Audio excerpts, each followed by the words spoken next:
En este tercer video quiero rápidamente mostrarles una aplicación directa del resultado que obtuvimos para la bobina o la espira circular, mejor, ¿cierto? El caso de una espira circular, campo magnético de una espira circular sobre su eje de simetría, pero lo vamos a aplicar al caso de las bobinas de Helmholtz. Este ejercicio me parece importante porque, entre otras cosas, nos va a permitir entender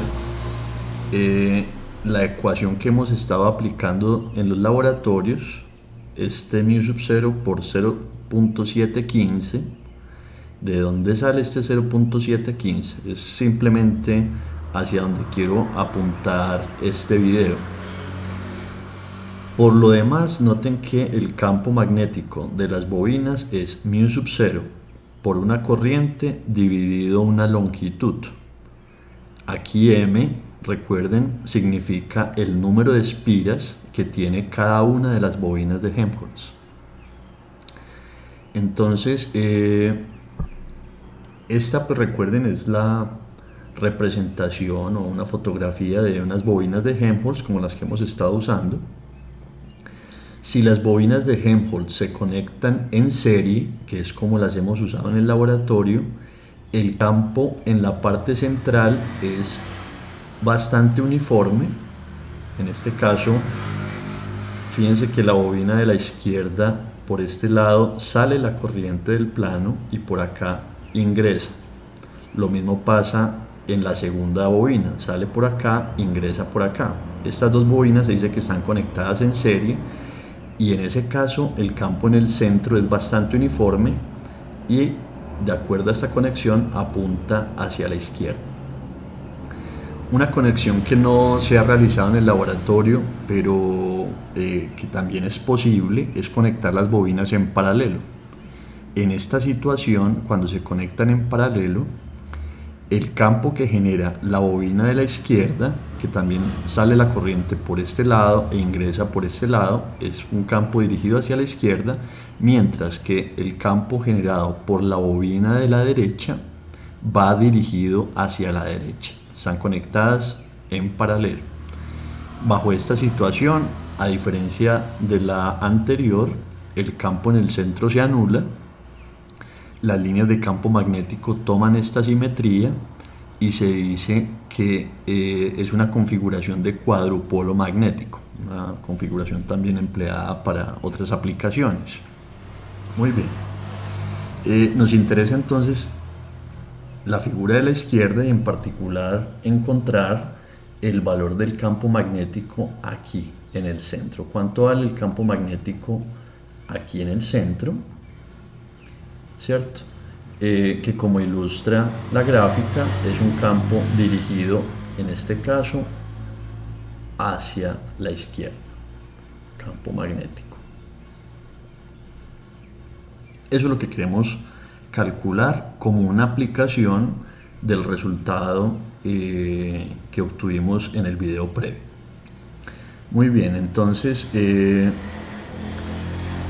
aquí ya no vamos a necesitar el cálculo de una nueva integral. Simplemente recordemos que el cálculo del campo magnético para una espira de corriente en un punto sobre el eje de simetría a una distancia z dio la ecuación que aparece en este cuadro. Entonces esta es la ecuación que se genera cuando hacemos el cálculo de la espira, como ya lo vimos en un video anterior. Si por el contrario no tenemos una sola espira, sino que tenemos n espiras, el resultado simplemente es este mismo campo multiplicado por n. Ese es el campo magnético sobre el eje z cuando se tienen n espiras de corriente. Muy bien. Caso particular, en el punto z igual 0, el campo magnético,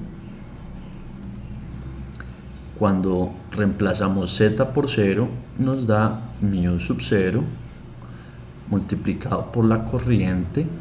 Recuerden que si z vale 0, el denominador se convierte en r cuadrado elevado a la 3 medios, esto es r a la 3, y que con este r cuadrado entonces el denominador quedaba como 2 veces r, pero ahora esto multiplicado por n, que es el número de espiras en dirección del eje z. Entonces ustedes notan que μ sub 0 multiplicado por la corriente por el número de espiras es lo que aparece acá, μ sub 0 por la corriente por el número de espiras, que en la guía de laboratorio ha sido denotado con la letra m, y esto dividido r. Ahora, el coeficiente que aparece en este cálculo es 1 medio, o sea 0.5, mientras que en este cálculo es 0,715. Lo que queremos ver ahora es de dónde sale esa diferencia. Bueno, muy bien, permítame entonces para ello esta representación. Entonces aquí tenemos dos bobinas, cada una tiene n espiras y por ambas circula la corriente I en la misma dirección, conexión en serie. Muy bien. La pregunta es cuánto es el campo magnético, no en el centro de cada una de las espiras, que daría este valor para cada una de ellas, sino en este punto P, localizado en el centro de las dos espiras y especialmente a una distancia equivalente a un radio, ¿cierto? Es decir, lo que vamos a calcular es entonces, para la situación en la que la distancia que hay entre estos dos puntos equivale a un radio. Entonces,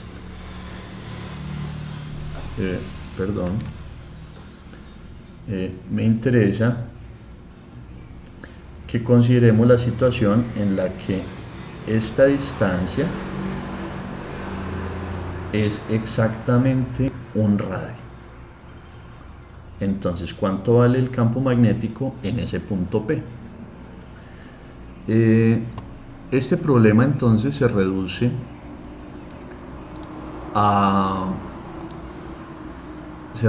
entonces a una suma de dos vectores. Eso es todo, pero pues considero que es importante, entre otras cosas, para comprender esa ecuación que ha estado como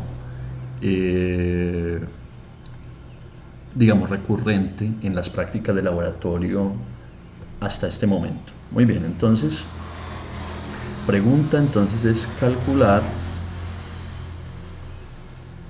el campo magnético en el punto P, ubicado sobre el eje Z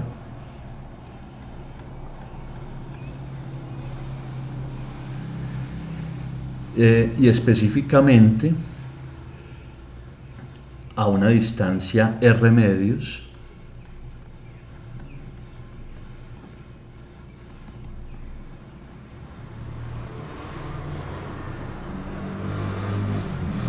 respecto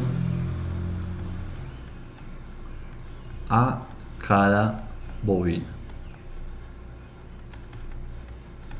¿Listo? Esa es la idea de lo que vamos a hacer a continuación.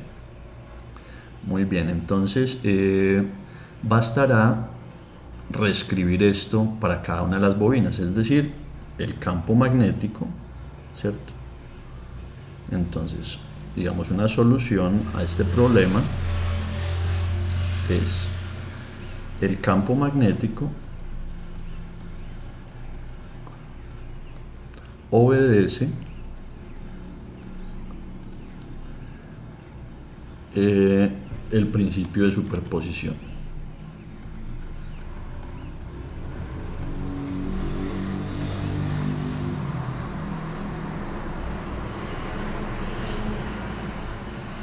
¿Qué significa esto? Que el campo total que yo calcule en el punto P será el campo magnético en el punto P debido a la bobina 1 más el campo magnético en el punto P debido a la bobina 2. Eso es la idea central de la solución de este problema. Lo demás ya es simplemente el tratamiento adecuado de esta suma de vectores. Muy bien. ¿Cuánto es el campo magnético debido a la bobina 1 en el punto P? Entonces vamos a hacer este cálculo aquí aparte. Campo magnético de la bobina 1 en el punto P es, permítame, voy a reescribir simplemente esta expresión, reemplazando el punto P por el valor Z igual R medios. Entonces, tenemos que esto nos da mu sub 0 radio a la 2, corriente que circula por esa bobina, número de espiras de esa bobina que la estamos llamando N, al final reemplazamos eso por la letra M, pero es equivalente, dividido 2 veces R cuadrado más Z al cuadrado, pero Z decimos que se trata de la distancia R medios, entonces voy a poner aquí R medios elevado al cuadrado. Esto a la 3 medios en dirección del eje Z. Ese es el campo magnético que genera la bobina 1 en el punto P. Esto lo podemos simplificar diciendo que mu sub 0 R cuadrado corriente número de espiras 2 veces, y aquí tenemos R cuadrado más esta cantidad. Fíjense que esto es R cuadrado dividido 4. Entonces, ¿cuánto es R cuadrado más R cuadrado cuartos? ¿Cuánto es 1 más 1 cuarto? Eso nos da 4 cuartos más 1 cuarto, 5 cuartos. Entonces escribimos esto como 5 cuartos de R cuadrado a la 3 medios. Ahora, R cuadrado elevado a la 3 medios da R a la 3, y este R cuadrado en el numerador da entonces R en el denominador elevado a la 1. O sea que esto nos queda IN dividido 2 5 cuartos a la 3 medios multiplicado por R. Y esto en dirección de K. Muy bien.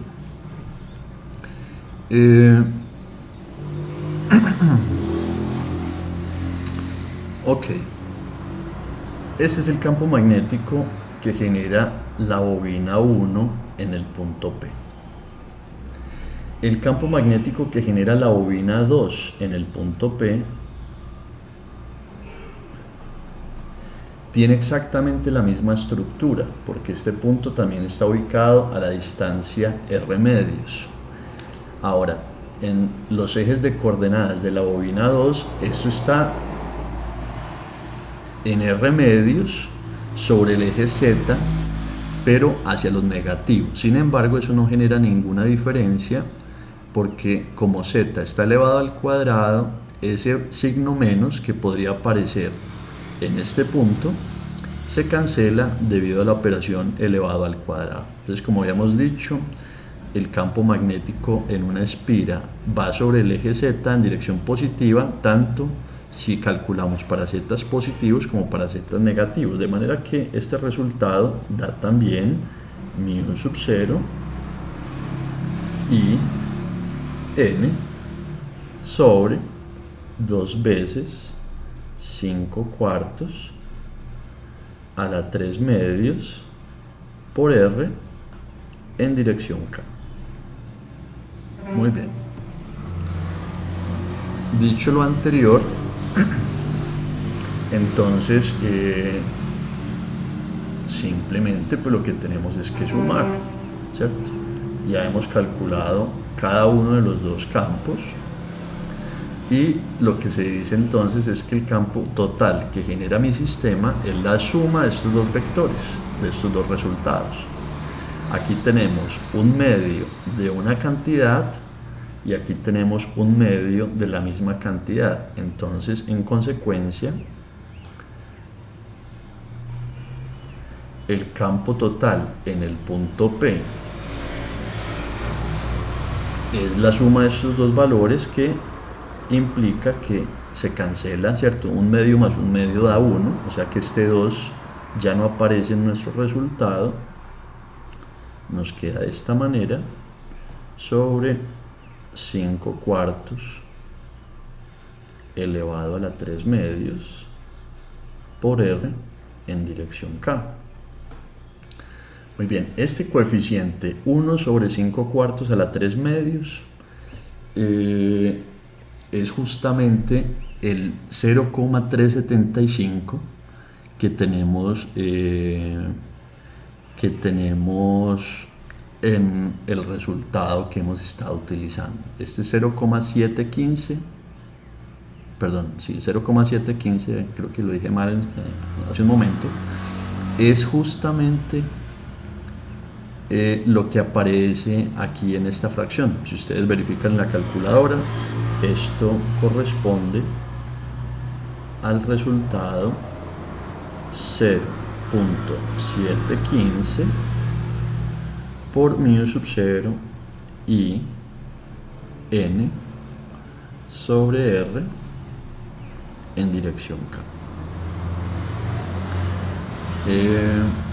Entonces, este es un video corto, pero considero pues que es interesante como una aplicación de lo que hemos establecido hasta el momento para el caso de una corriente del campo magnético de una espira circular. Fíjense que es una aplicación inmediata y nos permite aclarar entonces la existencia de este número decimal, que repito es simplemente un factor que aparece al sumar el campo magnético generado por cada una de estas dos bobinas para la configuración de simetría especial en la que se construyen las bobinas de Helmholtz, y es cuando el centro de las dos bobinas está a una distancia r medios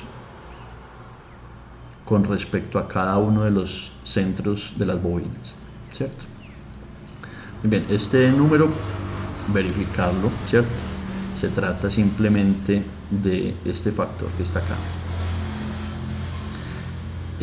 Bueno, muchachos, era solamente eso. Entonces, una aplicación más del resultado obtenido para el caso de una bobina de una espira circular de corriente, en este caso para entender el campo magnético que se ha reportado para las bobinas de Helmholtz en este punto central.